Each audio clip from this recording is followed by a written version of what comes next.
Groovy greetings, horror fans. This is Bruce Campbell, and you've just stumbled upon, guess what? You're wrong. Hands down, one of the best horror podcasts out there. As a certified B-movie legend and a survivor of countless terrifying encounters, you are about to go on a spine-tingling journey through the army of darkness. So buckle up and prepare for a wild ride filled with laughs and plenty of groovy moments. Because in the world of, guess what? You're wrong, horror reigns supreme. Hello, horror fiends, and welcome to Guess What? You're Wrong, the podcast where we dive into all things horror and spoil the hell out of every movie we discuss. With me, Big D, as your host, be prepared for a terrifyingly good time. From classic slasher flicks to contemporary horror masterpieces, we're going to explore the genre from every angle that we can and leave no stone unturned. Horror, prints, and shine. New conversations, same podcast. So buckle up, bonehead, because you're going for a ride. Enjoy the show! Now, before we get into this episode too far, I just got a little disclaimer here. First off, all audio used in this podcast is used under the protection of fair use. And as with all the movie reviews that I do here on Guess What? You're Wrong, we're going to spoil the hell out of every single thing we talk about. So, you have been warned.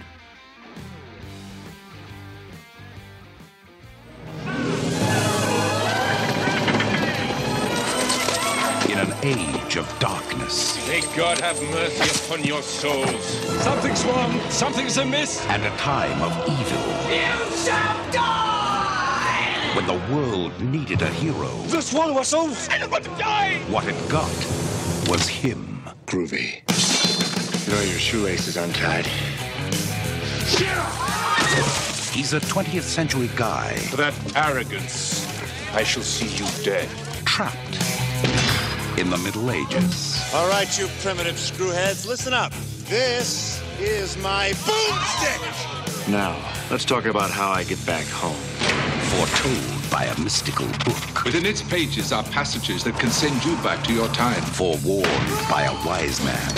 You must recite the words Klaatu, Berata, Niktu. I got it. Fulfilled by a wise guy. Klaatu, Berata. When thou misspoke the words, the army of the dead awoke. Now he's got a date. Give me some sugar, baby. With the army of darkness. You found me beautiful once. Honey, you got real ugly. Sound the trumpets. Raise the drawbridge. Drop the Oldsmobile. From Sam Raimi. Oh, that's gonna hurt! Director of Darkman. Comes Army of Darkness. They live. They breathe.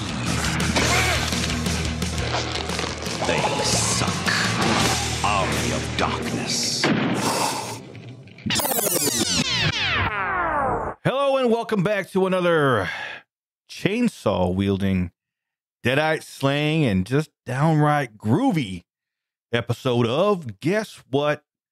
You're Wrong. Now, today, as we started, I don't know, a few months ago now, because this is the third, we are delving into the Army of Darkness, or Bruce Campbell versus the Army of Darkness. And we are joined by Dave from the Piedmont Triad podcast. Dave, how you doing? Hey, man, I'm doing well. How you been? Well, I'm spectacular. are you doing better, I should say? Well, work never ceases to end. But, you know, I have times like these to look forward to. That's right, bro. So we are talk about fun movies. Fun movie. Well, did you like Army of Darkness? Are you a fan? Well, okay, I will say this. I was a bigger fan before I rewatched it. That's how I kind of feel about it. It didn't age as well as I thought it would. Gotcha.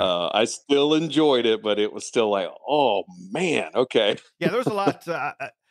This movie, I mean, I'm telling you, everybody knows. Well, maybe we should give a brief synopsis here. just in case there's some idiots out there that haven't seen the Army of Darkness yet.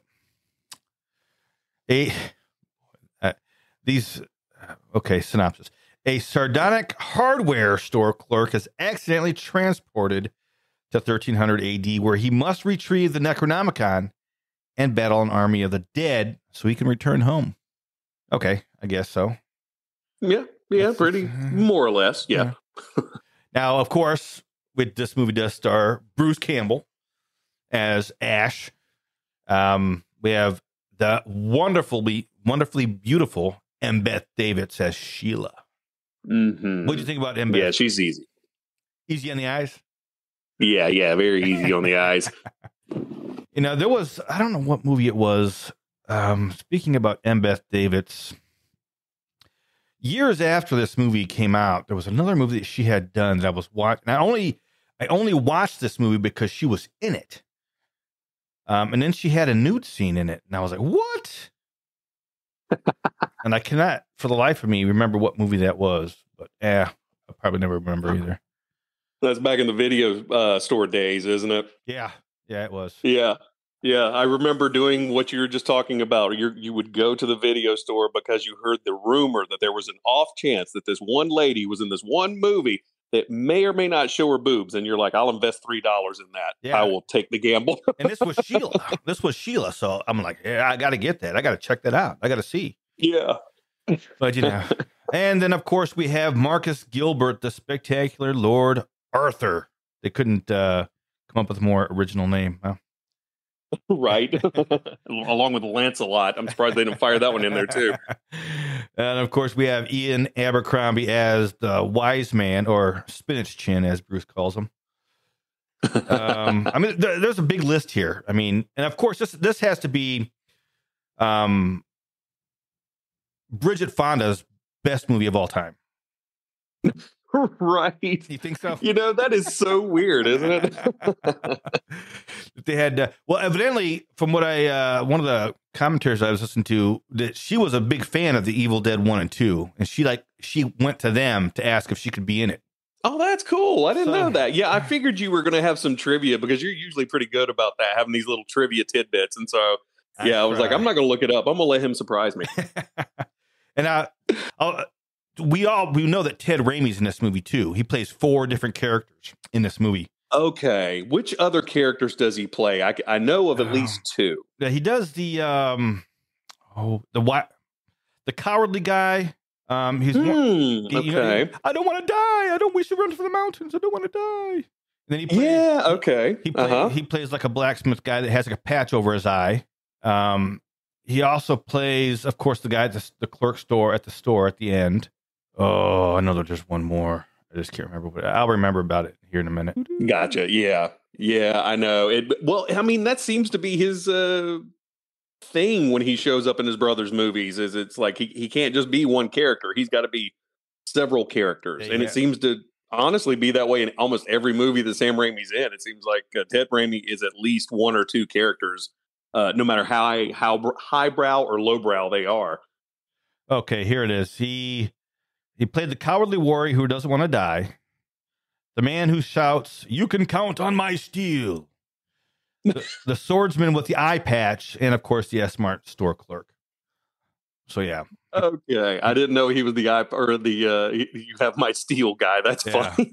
You can count. Yeah, with his bowl cut wig on. That was rough. Yeah, this movie. So, when do you remember seeing this movie for the first time? This one, I actually know exactly when I saw it. I was, I think, 16, and I went with my friends to go see it in it was an old movie theater. It was one of those really old ones where it only had 2 theaters in the entire complex, and we went to go see it, and we walked in, and I remember the scene that it started from was where is it King Richard, the blonde-haired guy that Ash lets escape? Yeah. Oh, that's King Henry. King Henry, yeah. And so we walked in when King Henry was being released. And so we're like, oh, okay, the movie, I guess it's been on for a few minutes, no big deal. And we watch it, and 45 minutes later, the movie's off. And we're like, that is the shortest damn movie that we have ever seen in our entire lives. And so we went into the up to the box office and we asked them, it's like, how long was that movie? And they told us, it was still short. It's still like only an hour and 20 minutes, but they had misprinted the times. So it was like, we were coming in at 7 and the movie had been on since 6:30. I had, for years, I had never seen the very beginning of the movie. And that was the very first time I ever saw it, was when I got a refund for only seeing the last half of it. So for a very long time, this movie had a prequel waiting for me to enjoy in its first 30 minutes. Oh, nice. Nice. Now, I have an interesting story about the first time I saw this movie. Now, up to this point, this came out in 92. I must have been a senior in high school this year or something like this when this came out. So at this point, I'm a big fan of Evil Dead 1 and 2. Mm-hmm. Love horror movies. Love all things horror. But I never read, any of the horror. I didn't read Fango or Cinescape. I didn't read none of the magazines. So when this came out, I had no clue that this was part 3 to the Evil Dead series. Right. So I'm going on a date with this girl, and this girl I'm into, this cute little blonde thing, and I'm like, oh man, she's going out with me, awesome. And much like you, we went to this movie theater. It was called Twin Palace, was what it was called in Ohio, and it's one of those ones that only had 2 theaters. That was pretty common back then. Yeah, and and I'm excited to go out with this girl, and I'm like, oh, let's go see this movie, Army of Darkness. It looks cool. Having no clue that this was Ashley J. Williams. Now, when we get into this movie and it starts and it kind of does that little, at the beginning, it tells the story about what happened a little bit briefly. I was floored. I could not believe that I had no clue that there was an Evil Dead 3 that was coming out and that I was sitting here in a movie theater watching it. Did your nerddom completely spoil the date, or were you able to kind of keep yourself in check? I didn't. This little theater that we were in was commonly known that you could go in there with your date, sit in the back rows, and you could do a little freaky deaky stuff going on. Oh yeah. So we were sitting in the back rows, but when I saw that this was Evil Dead 3, the date was over. It was done. Needless to say, she never talked to me again until like years and years later. And I couldn't understand why. Now looking back at it, I know why. But yeah, I totally fanboyed out in this, and I was just it probably prevented me from getting laid that night, honestly. So thanks a lot, Ash. Right. It's like, yep, you made me kind of silly and weak with joy, Ash, and you had to go and ruin everything. You made her question me as a man. Now, this is ever since that first time that I saw this movie, I have, because back then, eventually it came out on VHS, but you couldn't really, you didn't have the option to see it very often until the advent of DVDs. Mm-hmm. And like the TV, and this is when I found out there's like 4 different versions of this movie. Yeah, it's really bizarre. And I'm not sure that I've seen all four versions, but I've seen at least one other version of it because it has a different ending. Yeah. Well, there's 2 different endings. And from what I understand, the TV version, the one that they played on the Sci-Fi Channel in the early days, and they would play on TV, I don't know, on Saturday nights and that kind of stuff, that version is the most complete version. Really? It's like I think it's like an extra 20, 30 minutes long or something like that. From what I remember, it's considerable amount longer. And it has a lot of scenes that were cut from the theatrical release, as well as the foreign release and that kind of stuff. So I could have, there was a scene that I could have swore at some point where Ash says something about like you medieval dickwads or something like that. And for years and years and years, I'm quoting this. I'm like, listen up, you medieval dickwads, or dickwads, something like that. And then I'm watching these episodes, and I'm like, what's that called when you misremember something, or you think something's, I don't know, they do that with that. Oh, you don't mean deja vu, do you? No. Or the Mandela effect? Yes, Mandela effect. That's what I was thinking. Maybe it's the Mandela effect. I don't know. Maybe I never actually heard that line. Yeah. But then there was one time I was introducing it to my young son, and I knew that, if you watch the TV version, it's good. It's all in all, the movie doesn't have a lot of bad stuff in it anyway. But you watch the TV version, and it's even, they cut out even, that one scene where they show side boob in the movie. But we were watching this version, and I got up to go to the bathroom or something, or get a drink, and I hear, listen up, you medieval dickwads. And I'm like, wait a minute. Did I just hear that? I ran back into the room, and I asked my son, I was like, well, I don't want to ask him what he just said. And I couldn't rewind it. I couldn't check. So I don't know if it actually exists or if it's just my mind playing tricks on me. Yeah, there's no way of knowing that, because it's one of those things that, like, what are you going to do? Go watch all 4 versions? Oh, I've seen them all.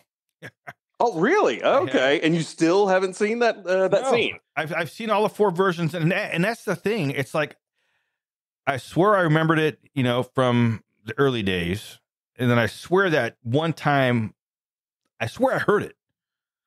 But I guess it's possible that my mind was just hoping. I don't know. Right. Yeah. Or, it's one of those things, like, I wonder if it's, sort of in the same ballpark as people always misquoting Casablanca with here's looking at you, kid. Or no, is it here's looking at you, kid? Or play it again. Play it again, Sam. Yeah. I don't think he ever says that, but that's how everybody quotes it. So, maybe you had some sort of personal version of that. Maybe I was thinking of somebody calling somebody a dickwad or something. I don't know. Right. But I got to tell you, while this movie, of course, the effects and, they don't hold up. Now, I think even back when it first came out in 92, they didn't really hold up then. No. The whole Army of Darkness, all the skeletons are like Jason and the Argonauts from the 70s. But it was fun. I can still remember when I saw this movie, when I was pissing off my date and I was watching, I can remember that feeling of excitement. I'm like, oh my gosh, this is Ash. And, this is the first time that we get Ashley J. Williams as his like smart aleck, his one-liners. And I loved it. And it seems like, because I had such a good experience the first time I watched it, it was good, even though I didn't get laid that night. It was still a good experience. Every time I watch it after that, even all these years later, every time I sit down and watch it, I'm giggling and I'm laughing and I'm reciting the lines, and I still have that excitement feeling in it. And I love this movie. I think this is definitely, well, I guess I'm jumping the gun on this here, but I'm just going to let it go. This movie is it's one of my all-time favorites. I could watch. It's no joke. I probably have seen this movie no less than 200 times. Oh wow! And all its different iterations. I love this movie. That's pretty cool. It's funny that you love it that much, because I was hoping to have that same sort of experience when I rewatched it. And I was kind of surprised at how I kind of realized it's not nearly as fun and as good as I remember it being. Like, I still enjoyed it. I was still having fun, but it was like watching it, I just realized there is a glaring absence of like scenes with tension and fear. And, obviously gore, like the gore is, it's all but gone except for maybe one scene at the very beginning. And it's just the way it leans into the slapstick so hard. I mean, it trips over itself leaning into it. That I think just watching it this time, I was like, this is a Saturday morning cartoon. And that's not necessarily a criticism, but it made me go, I think this might be my least favorite now. Yeah, you're not wrong with the slapstick and how they definitely went full bore into this. And I know that I had heard, from Sam, not that I personally heard, but I was listening in interview or something. One of the many Evil Dead or Army of Darkness DVDs that I have, that he wanted to have fun with this because he had the success of Evil Dead 2 and Dino De Laurentiis, I think that's his name. Mm-hmm. Willing to back this movie and throwing even more money at him to make this movie. He was going to make the movie he wanted, and he was going to have fun with it. And and that was one of the things he said, that when growing up, they were all three of them, Ted, Sam, and Bruce were all huge fans of the Three Stooges. Oh yeah, and you can definitely tell how that plays out in this movie. Oh boy, yeah, this is like an hour and 20-minute version of the Three Stooges with skeletons. Like it's only a notch or two above a Three Stooges episode. Now, if you watch one of the other versions that are a little bit longer, there are, and this was one of the predicaments that they were put into when they first had their first original cut. I think it was like hour and 40 minutes or something like that. Hour and 50, something like that. And they were doing it with test audiences to check it out. Well, we got to cut this out. Then the studio wanted to cut this part out. And we end up with an hour and 20-minute movie. And then Sam Raimi did not want a rated R for this movie. He wanted a PG-13. Okay. They said, nah, the movie's only an hour and 20 minutes long. We can't give it a PG-13. It's got to be R. Now, if it was longer, we could give it a PG-13. So it was kind of one of those things where between the test audiences and the studio's cutting, it kind of, and there are a lot of scenes that are cut out. There's a whole scene where Ash tells Arthur, well, we'll get Henry and his men to help us out. There's a whole scene that's cut out where it shows Ash going to Henry's camp, to his kingdom, and asking for his help, and finding out what Henry's dealing with over there. So there's a whole bunch of scene from that was cut out. I think it's in one of the versions one of the DVD versions that I have. But even these scenes, you can look them up on YouTube, I think, and even still see them. Yeah.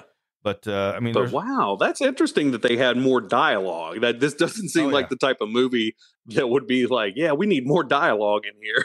And that whole scene with the windmill scene, with the little ashes, that was a lot longer. That was at least another 10 minutes longer or something like that. Good night. Are you serious?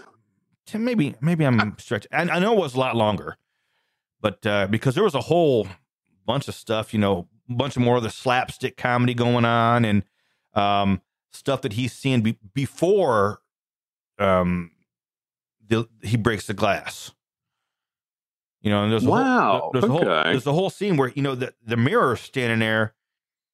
He hears something outside, and he looks at the glass, and he thinks he's looking at. This is how dumb the Ash is.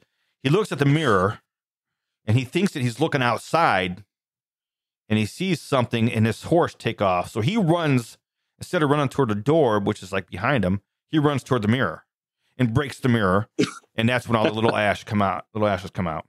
So there's little bits and pieces here and there that they cut out. That, does it make the movie better? I think it adds to it. But in my opinion, the way it is, I love it. I mean, whatever version I watch, I always love it. And it's one of those movies that you can show your kids. It really is. That's what struck me watching this again. Was I remember it being R-rated because they would check your ID to go and see a movie like this. And I was sitting here. My oldest. She was watching part of it with me, and that was one of the things we were sort of startled by. It's like, how could this be R-rated? This is not too far removed from a regular cartoon. Yeah. I don't understand. Yeah. That's what, when I first sat down with my son to watch this, that edited version, I'm going through my mind. I'm like, I don't think there's anything bad really, I mean, in this movie. That a kid couldn't see. About the closest they come is that evil king, and his face is all mangled up, but it's, even if you just explain to a 5-year-old, look, it's plastic, they would see that immediately. It's not like it's, whoa, this is realistic. There's that one scene that they're bringing the girls through the graveyard, and you see some side boob. Oh, that's right. Yeah, I guess I don't even consider side boob a thing anymore. Yeah, when you go to the beach, it's like all bit. Yeah. It's been eliminated as a thing. you're seeing boob, you're just not seeing nipple anymore at the beach. Yeah, but I mean, and I'm not complaining. Just I want to put that out into the universe. I want to encourage this to continue. Yes, please do. This movie, like that whole scene when they first open up the pit and the first guy goes in, the blood fountain comes out, and Ash is like, whoa, you got the wrong guy or whatever, and then everybody's throwing rocks at him. Mm-hmm. Those were all foam fake rocks, but I believe that. But Sam Raimi, he likes to torture Bruce, started throwing potatoes at him. And I think because they did a couple different takes on this, and then the take that Sam had people throwing potatoes at him, that's the scene that's actually in the movie. Because it made his reaction, I guess, better. I don't know. But yeah, that's the sign of true friendship. Is it doesn't matter how professional the environment is. If you can get away with fucking with your buddy, you do it. That's the law. That's the law. That's the rules. That's how you have to go. This is how men hack. This is the way we interact with each other. Oh, if I can get away with busting your balls, the more public and professional, the better. Oh yeah, and Beth Davids, she's just so beautiful. I mean, I know. I think she was like one of those proper actors as well in this one. I know she had a really, really hard time with the fight scenes and doing, after she turns into that the evil witch. And she almost gave up acting because of how hard of a time she had in filming this. Wow! But they seem like they're having such a good time. Man, poor her. She was the poor odd man out in this one. But goodness, I had no idea that it could affect somebody like that. It seems like they're having a blast. The only thing that saved her for acting was all the positive, how everybody loved her. The fans, all the positive comments and how big the film got. That's one of the reasons why she kept on acting, is because of the fans. And that's got to be pretty validating. I mean, you can joke around that it's like, Army of Darkness did it, but that your ego can really pull you out of a lot of holes. So yeah, you get that thing, petted properly. It's like, all right. Well, and I guarantee you that story probably came out at one time. She was at a con, and she said, "I almost gave up, but because of you guys." I can see something like that happening. The whole love scene between her and Ash, that was originally longer too. There's a few minutes added into that. Because Bruce wanted to do his seductive little action with Embeth. I remember seeing a version where they actually show them laying down and making out and kissing, and he's stroking her hair and that kind of stuff. But that was pretty much it. And then you see like a shadow of them going to town, and that was about it. Oh, see, I would love to hear the additional Bruce Campbell sexy talk, because that's part of what put this movie on the map, was his goofy sexy talk. That was ad-libbed. I mean, not ad-libbed, really? Not even by Bruce. Sam has this thing where he'll just throw lines at Bruce and say this, And this whole "Give Me Some Sugar, Baby," that was they were filming the scene. He says, "Tell her, give me some sugar, baby." And Bruce didn't want to say it because that's ridiculous. Why the hell would you say something like that? But he said it, and it's one of the greatest lines of the movie. And I'm like, wow. That's a very Evil Dead, don't put baby in the corner kind of story. Yeah. Now this, have you ever gotten a chance to meet Bruce? I never have. No. I have wanted to, and I know he came through here not long ago, and I would have loved to have gone seen him, but no. Yeah. Have you? Yeah, I met him. Yeah, I met him a couple times. Went to got cut out from my job early just to go see him in Tampa. Yeah, I mean he's a good enough guy. He's one of those guys that I think we talked about that in the first Evil Dead movie. I think that's right. Yeah, we did. But yeah, he's a good enough guy. I mean, he's Bruce Campbell. I mean, you're going to get what you're going to get with Bruce Campbell, really. Yeah, I would. Well, I've read stories that he kind of likes to fuck with people sometimes, just in general. And so, that sounds about right in line. So it's like, if you're expecting that, I think you'll be fine. It sounds like. Now, the one thing that I didn't really like about this movie is that there's not enough chainsaw hand going on. Yeah, I agree. We have that one scene, where he's the pit witch or the pit bitch, whatever they call her. And then that other Deadite down there. That's the only scene we have with the chainsaw hand. Yeah. That's very disappointing because the way it's so prominent on the poster. I remember it being in the preview. And the epic way it attaches in midair again, like in part 2, and it saves the day. You would think that thing would have a bit more of a prominent role in here. Yeah, and so I mean, I do have a couple of criticisms about the movie, even though I love it.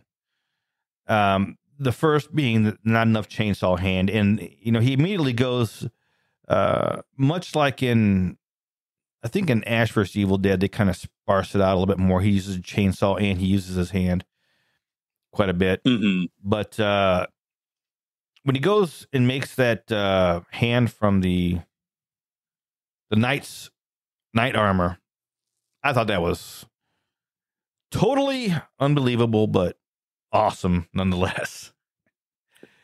It was, for me, what made it good was when he picks up the pewter wine glass and just smoosh, and it's like, yeah, see, that's fun. I can go with that. And that's where he gets the groovy. Yeah. Yeah. And the world's greatest meme. Yep. Groovy.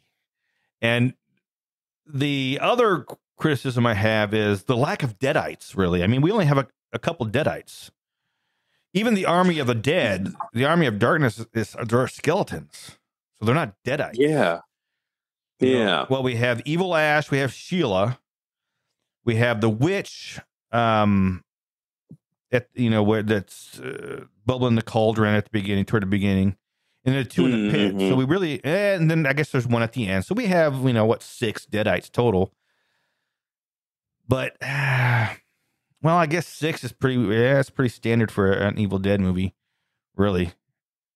But they don't really do much. That's the issue I have with it. Is it's like they're introduced and they're kind of neutered. It's there was a scene in the Drag Me to Hell that Raimi did, years later, and it had the same sort of thing where it was like a Deadite type of vibe, and then it was never followed up on. And it's like, oh man, no, if you're gonna bring me to this party, at least show me the goods a little bit. Don't just tease me. Yeah.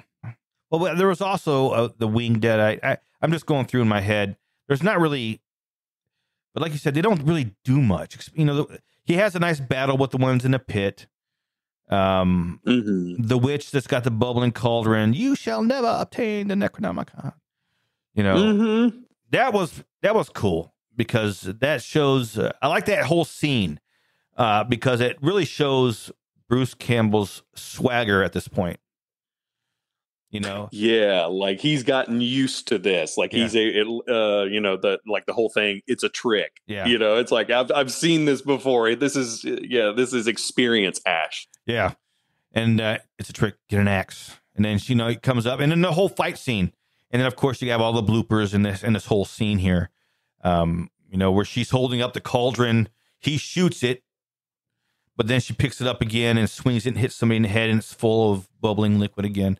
There's so many in this whole scene here. I think there's so many bloopers in there. But then we get his, I don't know, he's got his back toward the witch, and she's coming at him, and he just puts a shotgun over his shoulder and shoots, and he just kind of like let one go in his pants or something. You're like, dude. Yeah, he looks like he's feeling the electricity of victory almost. He's just like, ooh.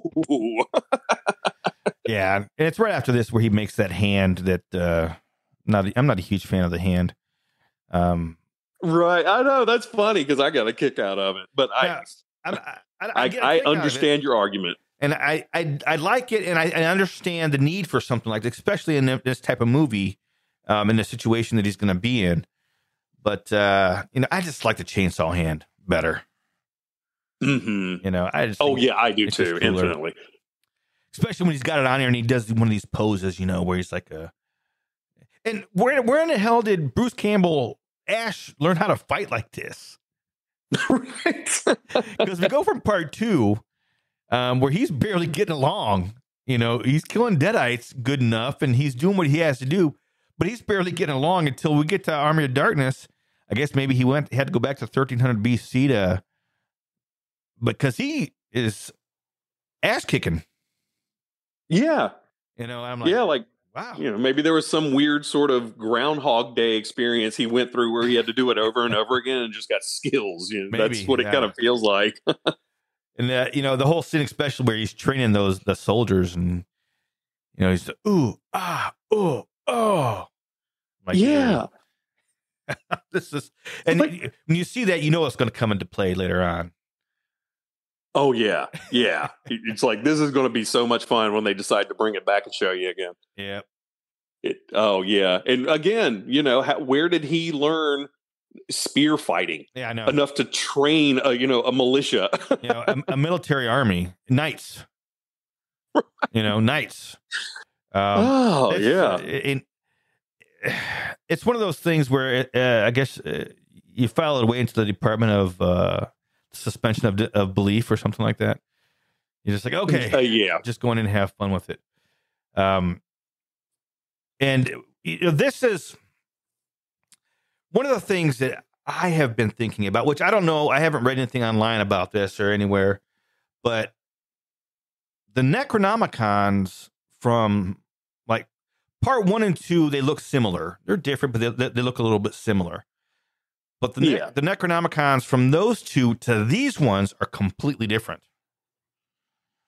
They look completely different. So I'm thinking, I know that there was this whole rumor going around when the Evil Dead Rise came out about the different Necronomicons. And then later on in this movie here, when Ash goes to the graveyard, we see the 3 Necronomicons. What if there's actually more than 3? What if the Necronomicon that Ash was dealing with in Evil Dead 1 and 2 is not the same Necronomicon? That there's actually, 4 or 5 or 6 or however many there are. Yeah. Because I know that they had said something about, I had read somewhere that like one of the Necronomicons is called the Sumerian Book of the Dead. Right. And then, in like Evil Dead Rise, they call it like Demontu no, I don't remember what it was called, but it's something different. It's the Book of the Dead, but it's called something different. Yeah, I don't remember. So I think that what they're like grasping at is that there are different Book of the Deads. One's Egyptian, one's Sumerian, one might be, I don't know, Scandinavian or something like that. I don't know. But I wonder if that's the path that they're going to be taking. That would be cool because it's in this movie, the 3 Necronomicons that he has to mess with, I never really took them seriously as 3 individual possible books. Yeah, it always felt like, no, 2 setups and the real deal, just so we had a fun little set piece watching him get abused by books. And but I mean, I think that's actually kind of a good way to go back into the lore and then maybe expand on it a little bit, because that would be cool if there were different ones and like they've got, maybe some little variation on the Deadites, not something completely different, but I don't know. Yeah. Like they had a king Deadite here, they could have, something like a queen Deadite because of the, the maternal themes of the last one or something like that. Yeah. Well, I know that it's like, and that gave way to, the Deadites are different in the Evil Dead movies. They're different in Army of Darkness. They're different in the 2013 Evil Dead, and they're different in Evil Dead Rise because there's different Necronomicons. Interesting. Yeah. Okay. That's my own little, I can have fun with that. You know what somebody needs to do is just write a compendium of Evil Dead lore. That's what somebody needs to do. They really should. I mean, there's so many other things that have a much smaller fan base that have come up with those kinds of supplemental texts. I'm sure somebody could pull that up. I wonder if that exists. Have you ever looked that up? No, I haven't. And now thinking about it, I think I'm going to... There has to be one out there. There has to be. If there is, I kind of want to own it. Now that we're talking about it. Oh yeah, sounds kind of like a fun read at night, or sort of read while you watch. And look at this, real time trivia. And I think we said this before. This was the first and last studio film that Bruce Campbell was ever in the lead for. The studio film. Yeah. Mm-hmm. Now he's done leads in other, B movies and that kind of stuff, and Bubba Hotep and that kind of stuff. I guess those weren't studio films. Kind of sad. Isn't that wild? I know he's got such a huge fan base, and it is. Maybe my guess is that he is happy with that. Yeah, it could be one of those things that the idea of this sort of A-list level of fame might be a little overwhelming. So like maybe being content with famous but not too famous. Yeah, I guess so. I'll take the paycheck either way. Yeah. Oh yeah. And okay, so let's dig into this Oldsmobile, this car that he retrofits with a steam engine. With a helicopter. With a helicopter blade. I know that I was reading that they when they were doing that scene at the beginning, when the Olds 88 falls from the sky, mm-hmm. They had filmed from a couple different angles to refilm it. But the crane that was holding the Delta up in the air fell over the side of the cliff. No kidding. Yeah, nobody was hurt. Nothing. No, we had a crane that got ruined, but something like that. And then so that's why they had to go back and they basically just used the footage from Evil Dead 2 of the old. No way. Old following. Yeah. Yeah. So I was like, wow, dude. That's why it looks so familiar. And then that's where the Olds falls. And we see at the end of Evil Dead 2, all the knights and everything surround him, and he's like, oh no. And of course this time, likely he's one of Henry's men, and they chain him up. Yeah.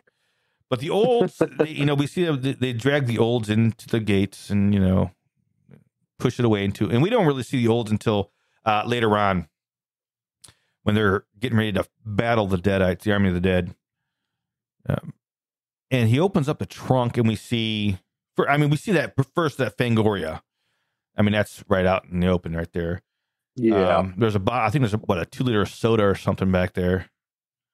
Boy, medieval people would have been hey, try some of this. That would have been interesting to see. Right. But then, of course, boomsticks, delicious sugary things. Then, of course, there's a chemistry and a steam engine or whatever book in his. You're like, dude. So the chances, okay. I guess that they were college students in Evil Dead. They were just going on a break. So maybe, I guess, maybe they would have those books in the trunk still. But that was... yeah, I could get on board with that. Yeah, that was pretty interesting. I know that the books, they say written by... the name, I can't remember what the name was on there, but that was just one of the members of the prop crew. They just threw that in there. They put his name on it. And then, of course, he uses these books, and he looks up in this chemistry book. He looks up the gunpowder, the chemical makeup of gunpowder, and somehow Ash knows right. all these chemical symbols and what they stand for, and the correct amounts to put them in and stuff in order to make gunpowder. It's like that again, the suspension of disbelief doesn't begin to cover it. You just gotta sit back and enjoy the ride. Yeah. It's like, oh boy, I'm thinking, and I don't think I should do that. And then how they retrofit this the olds with this steam engine and steam power and this big huge propeller blade. I'm like, and of course later on in the movie during the battle, that's when it makes its grand entrance. And I gotta say, it looks pretty cool. It is. They actually have a really cool shot that I had never noticed before that kind of reminded me of that really famous under the swing shot in the original Texas Chainsaw Massacre. They had sort of a similar one when the tank, I think, goes over the camera and kind of descends into the horizon line. It was something along those lines, but I remember being impressed with the cinematography very briefly. Yeah. And it was nice. I mean, I think that, of course, this is an exciting part, where you're, and I think that there's, this whole scene, there was some cut out of this as well. Where the army of the dead seemingly is overpowering, Arthur's army. And one of the parts that was cut that I know of was that, Ash starts looking around like he's scared, and he's like, "Oh no! Oh my gosh!" And he takes off running, and you think that, oh well, he's running for the hills, and he goes and closes himself into the barn, where the old is at, because we up to this point we don't really know what he did to the old. We saw that they were tinkering around with the engine, this kind of stuff, and then in the part that was cut out, he looks like he's afraid, and he takes off running, and then, if I remember correctly, they're like, coward. They start calling him a coward because he's running away. But then directly after that, he comes busting out with the olds, and that's when they're like, yeah. So, I mean, there's little bits and pieces of scenes here that they cut out that would have that I think personally added to the movie. What you're telling me sounds right. It sounds like in a weird way they cut this I like connective tissue because of the way the movie, it pretty much flows pretty easily, but you can tell there are certain cuts that feel just a bit jarring. Like they're not completely smooth, and I think what you're saying is that it sounds like they cut out little teeny things, and that would have really helped it. I guess flow a little bit better. Yeah. See, you're making me want to watch all these other versions, and it's ironic because I just decided this is my least favorite, and well, I got to watch 3 other types of them to make sure that I'm being, a completist. I gotta. It's like I'm a scholar. When I get back home, I'll look at the different copies I got. I'll try and figure out which one has the most complete version on it, so that way you can look that up. Okay, but I think my brother has the boomstick edition. And I never got that version. I remember seeing that when it first came out, and I was like, oh, I want to get that. I never got that one. Yeah, and I don't know. Maybe his is the one. I think his might be the only alternative that I've seen. Yeah. But yeah, we'll get to because that deals with the end, and we'll do that when we do the end. I know that there are I remember even when I first moved to Florida in 1999, when I first got my own home computer, Yeah, I was one of those latecomers. Got my own home computer and had the internet, and I started looking around and I started seeing all these. Back then, I don't even think there was really, was it DVD? Yeah, it was DVDs back then. But I remember being able, people wanting to sell bootleg versions. Hey, I got this copy of this because I was on these, what are they called? IRC chats. Yeah. Yeah. Or being on an Evil Dead Army of Darkness IRC chat and people talking about, hey, I got this this bootleg version that hey, for $5 or $10 or whatever it was, I'll send you a copy of it. And back then there was no PayPal or nothing like that. We had, okay, give me your address and I'll send you a money order. All right. Oh yeah. Yep. And then half the time you didn't get nothing in return. You sent out money and you just lost out. But there was a couple of times that I'd gotten a couple copies in. And I remember even back then, there were so many different, I think there's 4 official versions out. But I think, I think that in the subculture, I think there's other versions out there that people have pieced together stuff or I don't know. I don't know how that happened or how that worked, but I know that there are more than just 4 versions out there. I think there's just 4 official versions. I don't know. Yeah, I mean, this was 99, 2000. So, God damn, that was 23 years ago. Dude. Yeah, that freaks me out from time to time. I'm like, the 90s were not that damn long ago. I promise. I'm old, man. Yeah. When you start doing that kind of math, you feel it a little bit more in your bones. Yeah. Oh, my back's starting to hurt. Right. My gout. Yeah. Oh, gosh. But yeah, I know there's, and I know, I would get notifications every now and again. Hey, there's a new version. Hey, there's a new director's cut, or there's new this. And I think, if I remember correctly, there's like 20, there's got to be at least 20, 30 minutes that were cut out. That each version that came out might have had this one. Okay, this version came out, and it's got an extra 5 minutes in there. And then this one's got an extra 5 over here. But there was only one complete one that came out. I'm pretty sure that's the TV version. That's just amazing to me that the one that should be the lamest is the most complete. Yeah. I'm not going to say 100%, but I think I'm about 89% positive that's the most complete one. Man. All right. Well, see, yeah, this is just kind of piques my curiosity. So, all right. Yes, I'll have to. Now I got to track them all down. When I get home, I'm going to have to watch the TV version one that I have on my DVD just to see if I'm right. And I'll text you, like, no, dude, I was wrong. Or, yeah, man, I was right. You got to see. And now we have to mention the words. Basically, he says the words. Basically. Mm-hmm. Klaatu, Verata, Niktu. You know where those come from, right? No. I mean, it's not, I mean, besides the original Book of the Dead and whatnot, is there some other origin? Oh, yeah. Okay. It's a couple of places. Most recent, it was said in an episode of Star Trek. The original Star Trek. Not Generation, the original Star Trek. And also from the movie from 1951, The Day the Earth Stood Still. That's where those. No kidding. Yeah, that's where those words come from. Even though, do they have any actual meaning, or is it just kind of gibberish? The Day the Earth. I think it's the alien that comes out of. This movie is all based about an alien visitation.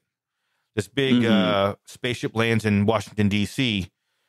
And everybody is freaking out the day the Earth stood still. Everybody's like, "Oh, what is going on?" And then this big robot thing comes out, and that's what he says: "Klaatu, Verata Niktu." And then they start shooting at him, and then he's like, "Oh, you're gonna shoot at me?" And he shoots lasers and kills everybody. So, yeah, yeah, it's definitely that's a trip. It's definitely a good. It's definitely a good watch. I mean, when I first found out that that's where that came from, I had to go back and watch that movie, of course. And it's a good watch. 1951, the day. Now, a lot of years later, Keanu Reeves made a remake of that. Oh yeah, I wanted nothing to do with that. That's not nearly as good. Even though I'm a fan of Keanu. This one here was just not. They had to throw in the whole political statement. Now, humans are destroying the earth, and that's why we're here, kind of thing. And I'm it's like, and this is why yours will be forgotten, and the original one will be remembered. Yeah. And now, this ending scene. Now, anybody that knows Army of Darkness knows that there are two different ends, right? Yeah. There's the one that the American audience got, which is all nice and happy, and Ash saves the day. Then there's the one that got cut because it was deemed too bleak. Ash, I guess. Ash, yeah. And honestly, I like them both. Honestly, I do too. I have no problem with either one. It's kind of like choose your own adventure. Yeah, and I guess the original ending, where the wise man, good old Spinach Chin gives Ash this dropper, and he's supposed to take a drop for each century, right? Mm-hmm. Well, he takes an extra drop, and he ends up waking up Rumpelstiltskin style up in Armageddon, basically. Yeah, it's like everything is over. He's king of nothing. Yeah, he slept too long. Which I like that ending because I'm kind of torn on this ending. I like the ending because it gives you something they could have built off of if they were going to. And eventually, in Ash vs. Evil Dead, they kind of build on that a little bit at the end of the series. Yeah, that's true. Which is kind of nice. It's a nice nod to us nerds out there, But I do like the S-Mart ending as well. Even though it's that was specifically that bleak ending was specifically cut for the American audience. Okay, I didn't know that either, but that's pretty typical, though. Yeah. It's like that movie, The Descent, that came out years ago. It very famously had two different endings like that. I do like the S-Mart ending. It's like, I could have stayed. I could have been king. And and him just bullshitting everybody. Yeah, bullshitting Ted Raimi, and this cute little redhead girl. That story you were telling us so cute. Then of course this whole scene. One of the reasons why I like this scene this ending so much is because it has this extra dialogue, the extra, who the hell are you? And name's Ash. And he cocks the gun, housewares. And that's iconic. Name's Ash, housewares. That's iconic. Yeah. And of course she says, I'll swallow your soul. And his response is, Ash, come get some. Yeah. And so that's the reason why I like that ending, because there's the extra dialogue. I think it does something for me. Mm-hmm. Which one would you think was the best? For me, I like them both equally. If I had to give one of them the extra edge, it would be the S-Mart one. Yeah. Only because when I saw the shortened version that I did in the theater, when he jumps on the little roller rack and just starts unloading the gun as he's cruising down the aisle, I'll never forget that it was one of those audience moments where everybody goes, woo! Yeah. It was we all kind of banded together in our joy of his badassery, Yeah. And so, because of that one will take the edge. He just throws the gun in the air. And he jumps up, ha! And it's awesome. And he unloads so many. First of all, that lever action gun doesn't hold that many rounds. Right. But I of course not. The suspension of disbelief, And how many times does he shoot this hag and he doesn't hit her one time except for the very end? Yeah. It's like the shotgun he's been using the whole movie that has 5 shots in it a lot of times, these magical guns. And that is a gun that I wouldn't mind having. It's, automatically refills when you least expect it. Oh yeah. Yeah, that'd be fun. It's like, oh, more, hooray. And they're so You know, when you watch the commentary versions of these movies, you pick up so much, and I think it's something I had mentioned before.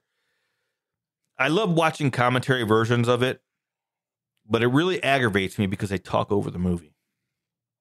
Right, yeah. You know, and this movie, as bad as it is, even as good or great as you think it is, I love this movie.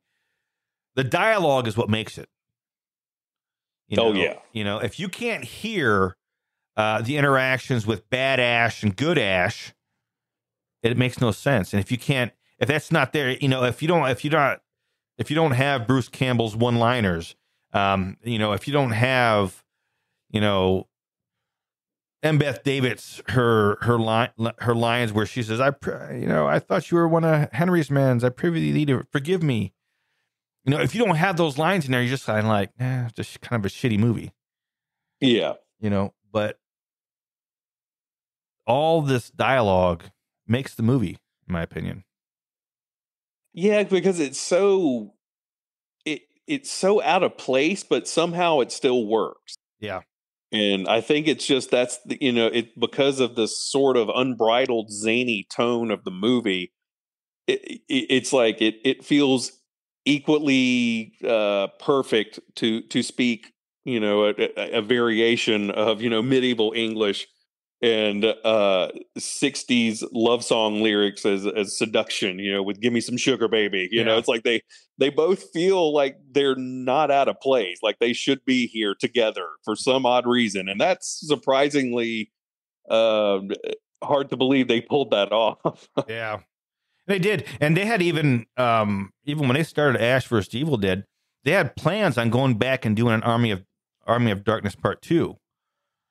Having all the survivors from Evil Dead and Army of Darkness, team up again, but because that would have been cool. But because Ash vs. Evil Dead got canceled, they and then Bruce Campbell retired from Ash. Kind of scrapped the plans.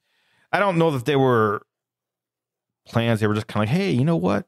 If this Ash vs. Evil Dead does pretty good, let's do this. It was kind of an idea, which would have been interesting to see. And a lot of people complain that there's been no more Army of Darkness movies or Evil Dead movies, but we did have 3 seasons of Ash vs. Evil Dead. I know, man. When they said they were doing a TV show, I was like, truly, the Lord loves us, because this is way better than a movie. Yeah, and I think that the next Evil Dead we're going to cover, though, is the 2013 version, because we'll go time-wise. That one came out before Ash vs. Evil Dead. And I think when we cover the Ash vs. Evil Dead, I'm thinking about just covering it all instead of individual episodes. We'll just be like, hey, this is Ash vs. Evil Dead. We'll go over the whole thing as one. Oh, okay. Even though there's a lot to talk about. Maybe we'll split it up into seasons. I don't know. What do you think? Yeah. I mean, I could see doing seasons. That'd probably be a pretty good way to go. That way, it's not too bogged down with individual episodes, and just like an overview. I think that would probably be pretty cool. Yeah, we can do that. That'd be good. Yeah. So next month we'll break into Evil Dead from 2013, and then boy, this is kind of an ongoing task, isn't it? Right. It's like, because now we got another one. Jeez. Yeah. But it's not too bad. I love these movies.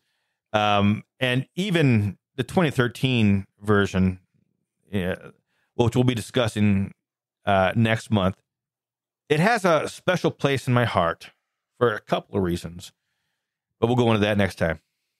That sounds good. So all in all, Army of Darkness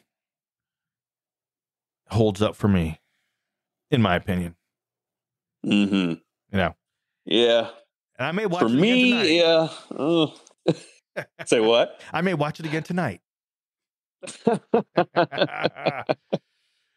mean, I don't blame you. It's a great movie. I mean, it's a lot of fun. It's just, I hate that it didn't age well for me. It's like, I hate that it officially shifted gears into being my least favorite at the moment, and that almost feels unfair because it's been so good to me over the years. You know? Well, what you got to do is you got to take into account that this was the springboard for Ash vs. Evil Dead. Oh yeah. So put that into your pipe and smoke it. Right. Yeah, that's a good way to watch these movies as well. Yeah, absolutely. Absolutely. I got me a jar of something special here that I've been sipping on, so I'm all right. Oh, okay. Yeah, I'm getting ready to take the dive myself. Wow. It's Miller time. Well, I don't drink Miller, but you know what I mean. I know what you mean.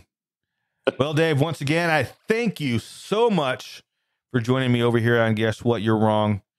And so your website, that's still up and going strong, right?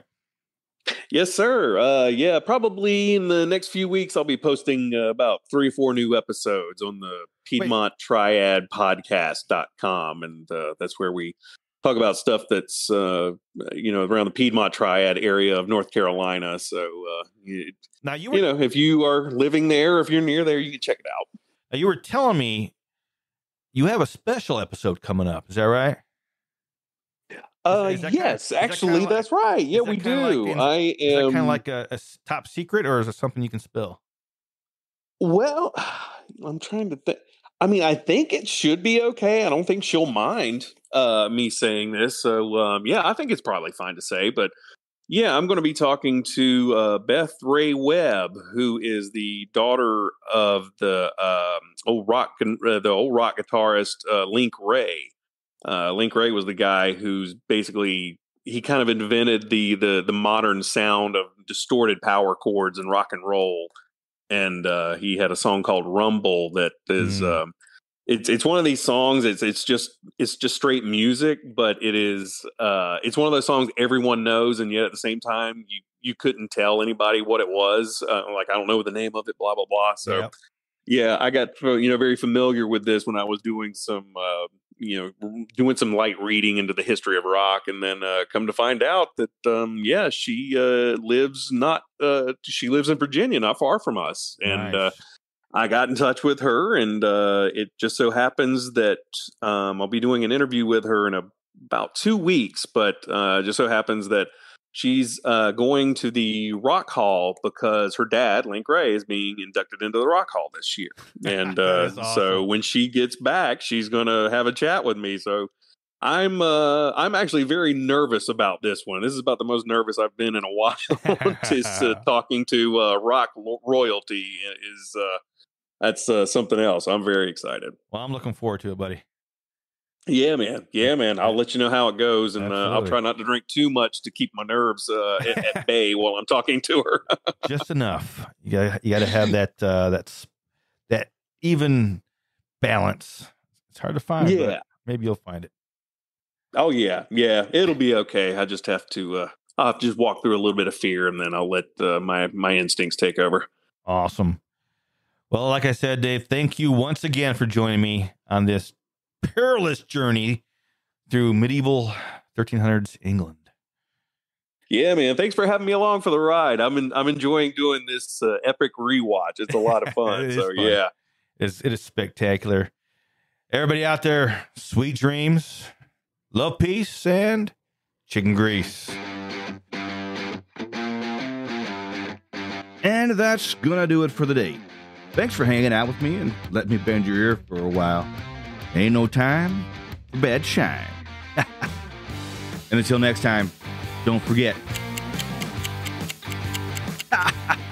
you're wrong. Later, Tater. This concludes our broadcast day. Good night, and God bless America.